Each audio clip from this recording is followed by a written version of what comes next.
ওয়াআতি যাল কুরবা হাক্কাহু ওয়াল মিসকিন ওয়া ইবনাস সাবিল, আত্মীয় স্বজন মিসকিনদেরকে তুমি তোমার হক আদায় করো।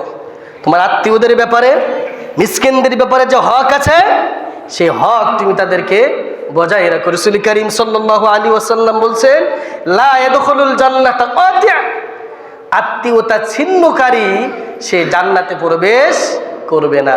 যে আত্মীয়তার সম্পর্ক নষ্ট করে, আত্মীয়তার সম্পর্কে সুসম্পর্ক বজায় রাখে না, রাসূল বললেন সে ব্যক্তি জান্নাতে যাবে না। খুব ভয়ানক। অতএব আত্মীয় স্বজনকে সুখে দুঃখে সার্বক্ষণিকভাবে আপনার সাধ্য অনুযায়ী তাকে পাশে থাকতে হবে। এটা আপনার অধিকার, এটা করুণা নয়, এটা অধিকার, এটা আল্লাহর পক্ষ থেকে দেওয়া দায়িত্ব, কর্তব্য। এটা আপনার আমার উপরে আল্লাহ পাক দিয়েছেন। অতএব এটা করুণা নয়। আল্লাহ পাক আপনাকে সম্পদ দিয়েছেন, এই সম্পদের হকের ভিতরে কার হক রেখে দিয়েছে? গরিবের। কার হক রেখে দিয়েছে? আত্মীয় স্বজনের। ওয়ালিল্লাহি মিরাসুস সামাওয়াতি ওয়াল আরদ, আল্লাহ পাক বলছেন দুনিয়াতে সমস্ত সম্পদের নিরঙ্কুশ মালিকানা কার? ওয়ালিল্লাহি মিরাস, এই সম্পত্তির একচ্ছত্র নিরঙ্কুশ মালিক আমার রব। এটা আপনাকে আমাকে দেখাশোনা করার জন্য, কিছুদিন ভোগ করার জন্য দিয়েছেন আমানাত হিসাবে। কে হিসাবে? আমানাত। অতএব 3 নাম্বার হলো মিরাজের দফা হলো আত্মীয় স্বজন, এতিম মিসকিনের হক তাদেরকে বুঝিয়ে দেওয়া এবং তাদের সাথে সম্পর্ক, সুসম্পর্ক কি রাখা? বজায় রাখা। 4 নম্বর কর্মসূচি হলো 26 নম্বর আয়াত, ওয়ালা তুবাদদির তাবদীরা ইন্নাল মুবাদদিরিনা কানু ইখওয়ানাশ শায়াতিন ওয়া কানাশ শাইতানু লিরাব্বিহি কাফুরা। আল্লাহ পাক বললেন তোমরা অপচয়, অপব্যয় করো না। যারা অপচয়, অপব্যয় করে তারা হলো শয়তানের ভাই, শয়তানের ভাই। 5 নম্বর কর্মসূচি হলো ওয়া ইম্মা তু'রিদাল্লা আনহুম ইবতিগা রাহমাতিন মির রাব্বিক তারজুহা ফাকুল্লাহুম আওলাম মাইসুরা। এতিম মিসকিনদের সাহায্য করা। যারা এতিম মিসকিন, অসহায়, দুস্থ, গরিব, তাদেরকে কি করা? সাহায্য করা। আমার সাধ্য অনুযায়ী তাদের পাশে দাঁড়ানো, এটা আপনার আমার হক। এটা আল্লাহ পাক 5 নম্বর কর্মসূচি হিসেবে ঘোষণা দিলেন।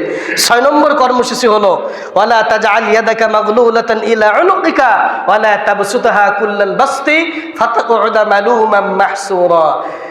সংক্ষিপ্ত কথা হলো কৃপণতা না করা। কি করা? আল্লাহ পাক 6 নম্বর কর্মসূচি ঘোষণা দিলেন, আরো সে যে দফা দিলেন কৃপণতা না করা।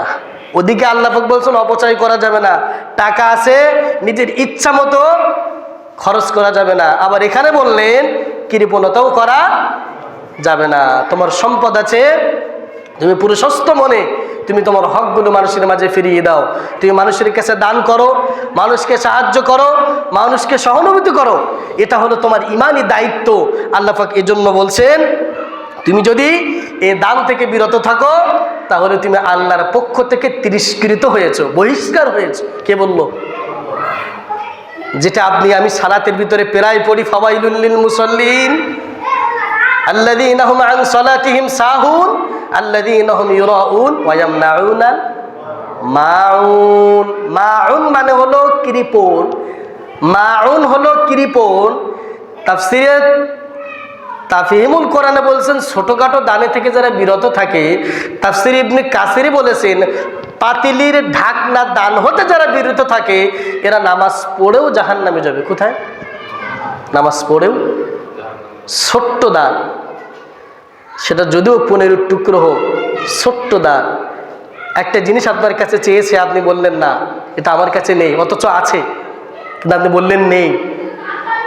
এটা যদি করেন, কৃপণতা করেন, জিনিস থেকেও যদি মানুষকে না দেন, এবং আপনার পকেটে টাকা আছে, একজন অসহায় দুস্থ গরিব সায়েল ব্যক্তি আপনার কাছে সাহায্য চাচ্ছে, আপনার কাছে থাকার পরও আপনি দিলেন না, আল্লাহ পাক বলছেন আমি তাকে তিরস্কার করেছি। সে আমার কাছ থেকে বহিষ্কার হলো। এবং সে যদি নামাজি ব্যক্তিও হয়, সে যে মসজিদের ইমামও হয়, কাবা শরীফের ইমামও যদি হয়, বাংলাদেশের কেন্দ্রীয় মসজিদ, জাতীয় মসজিদ, বাইতুল মোকাররম মসজিদের খতিবও যদি হয়, সে জাহান্নামে যাবে। কার বক্তব্য? আমার?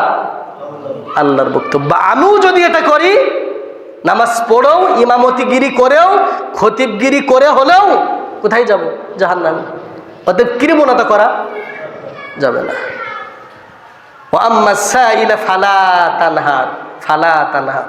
তোমার কাছে কোনো সায়েল, কোনো দুস্থ, কোনো অসহায় ব্যক্তি তোমার কাছে এসে যদি হাত পাতে, তুমি খবরদার ফালা, ফেরাইয়ে দিও না। কার নির্দেশ? আল্লাহ। আপনার কাছে দেখে যদি মনে হয় যে পাওয়ার যোগ্য, আপনার সাধ্য অনুযায়ী তাকে আপনি দান করবেন। অতএব কৃপণতা করা যাবে